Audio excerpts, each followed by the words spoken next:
La petite 108 marche sur les pas de la Peugeot 107 en 2014 et est une des voitures les moins chères du marché. Pour la version de base du modèle 3 portes et 68 chevaux, Peugeot demande tout juste 8 890 €.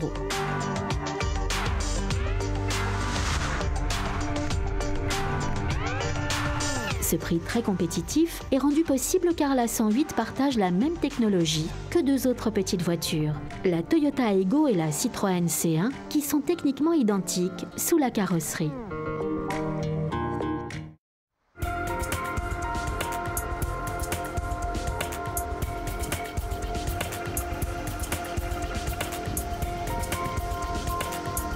Le design est donc sa seule manière de se démarquer. Avec un nouvel avant, elle ne sort pas vraiment du lot de la grande famille Peugeot. Son poids reste très léger, avec 915 kg.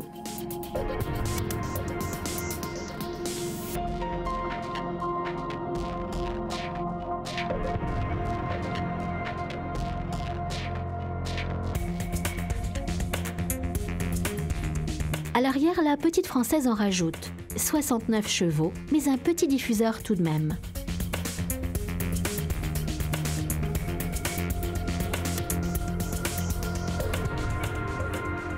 Faire assez de place pour 4 personnes dans une voiture de 3,47 m de long, c'est tout un art. Il ne reste plus grand place pour les bagages. Mais tout de même, 180 litres sont disponibles sans rabattre quoi que ce soit, ce qui correspond à la capacité de chargement d'une Corvette C7 ou d'une Fiat 500. Si vous optez pour un des packages d'équipements en option, l'intérieur peut même être chic et à la mode. Vous pouvez choisir entre accès, active et la version la plus noble, l'allure. L'écran tactile de 7 pouces n'est inclus que dans le package le plus chic, Allure, où il est intégré en série. Mais la version 108 avec cet équipement coûte 13 000 € et c'est plus de 4 000 € de plus que pour la version de base. Et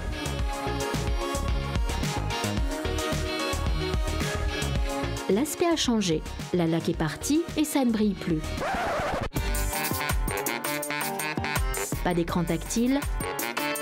Un truc étrange pour contrôler le rétroviseur, mais bon, il reste toujours les jolis sièges dans le style Golf GTI.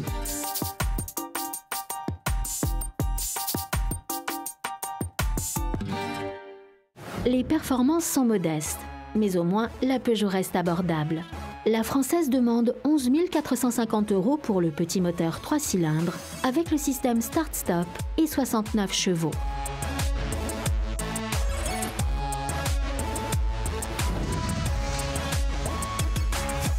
La Peugeot 108 ne risque pas de gagner un prix de beauté ni de performance, mais elle n'en a pas besoin.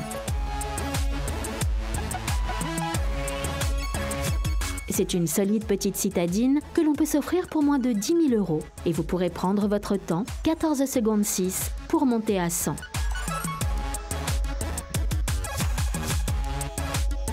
Ceux qui préféreraient dépenser 2 000 € de plus peuvent trouver leur bonheur chez Renault.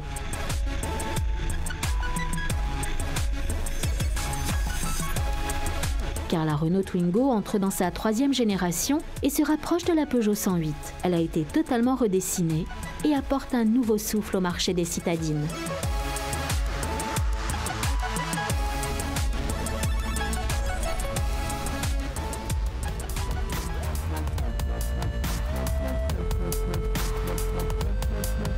Avec 3,59 m de long, la Twingo est 10 cm plus courte que ses prédécesseurs, mais propose toujours 4 places. L'empattement a grandi de 13 cm pour atteindre 2,49 m, ce qui a un effet positif sur la maniabilité.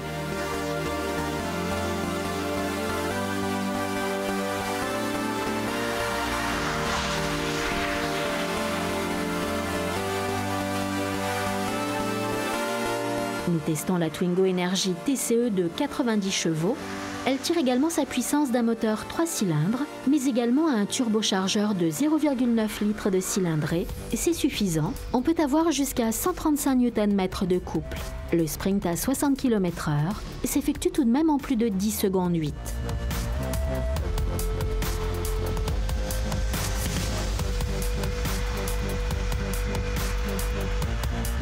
Les anciennes générations se sont vendues à des millions d'exemplaires. C'est une des voitures les plus présentes en ville. Avec la 3e génération, Renault veut également attirer la jeunesse, les personnes dynamiques, et ça devrait fonctionner, rien que parce que le design offre quelque chose de différent.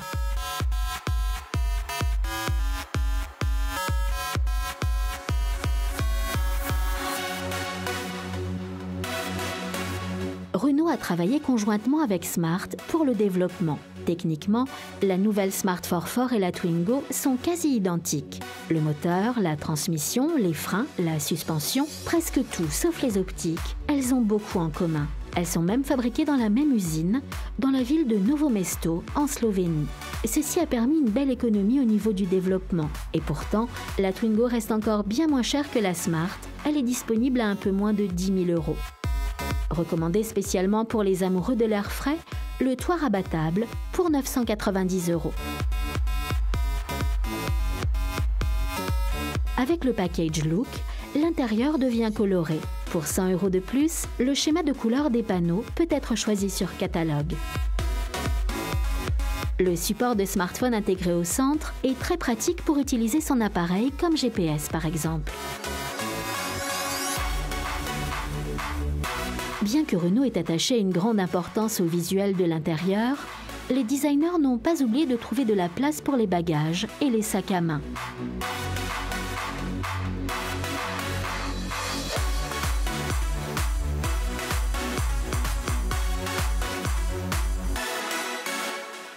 Le prix de base pour la plus puissante des Twingo de 90 chevaux est d'un peu moins de 12 000 €.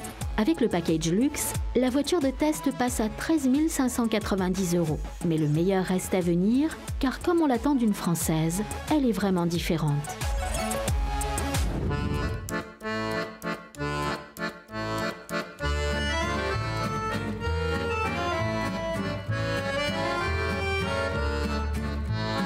Normalement, on tire un levier et soulève le capot, mais ce que Renault a goupillé là n'a rien de normal. Regardez vous-même comme les choses peuvent devenir compliquées si vous avez besoin de jeter un œil sous le capot.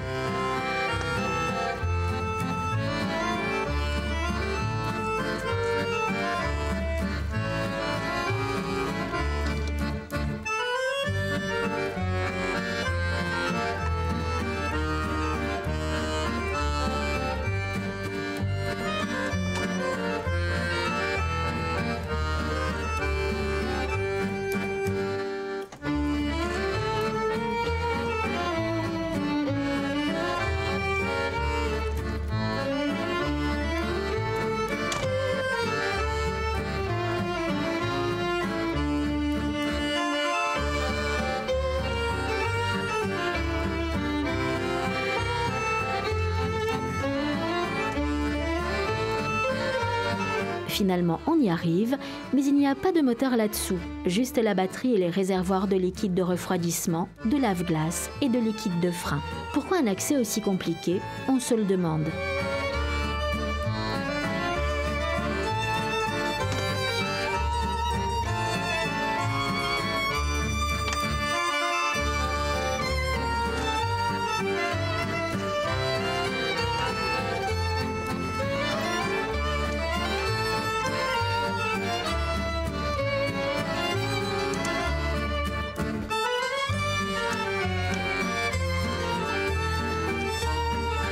Si le moteur n'est pas à l'avant, il est forcément quelque part à l'arrière. Et ça, c'est plutôt chouette, car les petites voitures avec moteur arrière sont très rares de nos jours.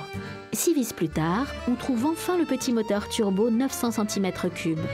L'entretien ne coûte pas cher et le moteur peut être rabaissé de 15 cm. Il n'a pas besoin d'être totalement enlevé à chaque fois. Contrairement à l'avant, tout a été bien pensé.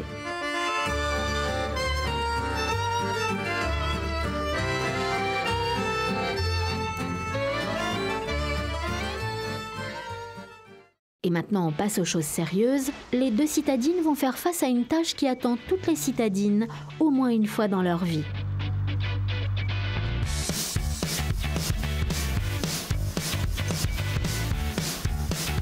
Un tour au supermarché devrait nous éclairer sur le côté pratique de l'intérieur de ces véhicules. Nous allons donc effectuer un test IKEA.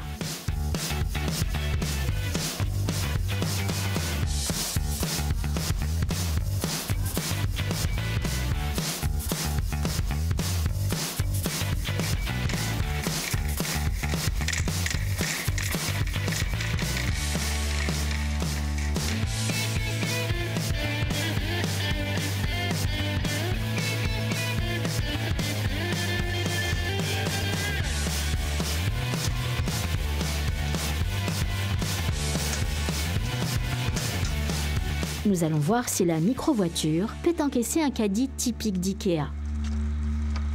Il suffit de rabattre les sièges pour que la petite Peugeot révèle ses faiblesses, car l'espace de chargement n'est pas plat. De plus, le chargement se fait très en hauteur, ce qui n'est pas pratique du tout.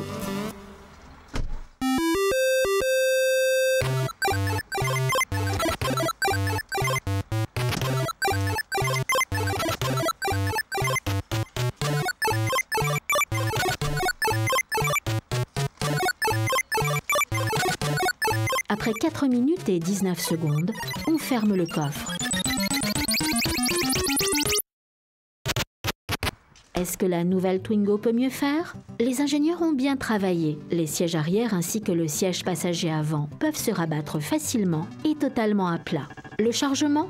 Rien de plus facile, on ne peut imaginer plus simple d'accès.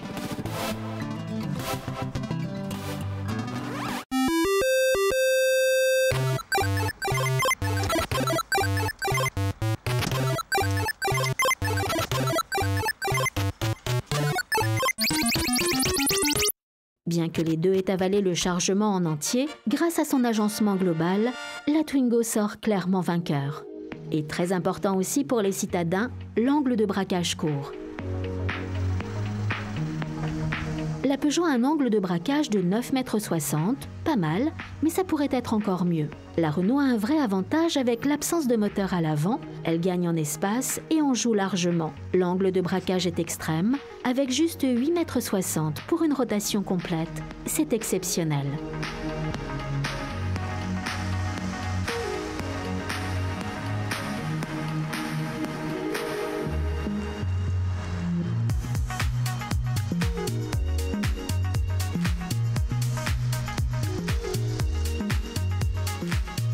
La Peugeot 108 et la Renault Twingo, deux Françaises de petite taille. Elles sont très similaires et totalement différentes. La Peugeot 108, bien moins chère, est idéale pour ceux qui se baladent avec une sacoche. Sa légèreté a vraiment un effet positif sur sa maniabilité en ville. Mais elle a une rude compétitrice, la Renault Twingo, qui fait tout un peu mieux. Avec un design frais, un nouveau concept de conduite, la Twingo est une voiture qui regorge d'idées. C'est une citadine très cohérente.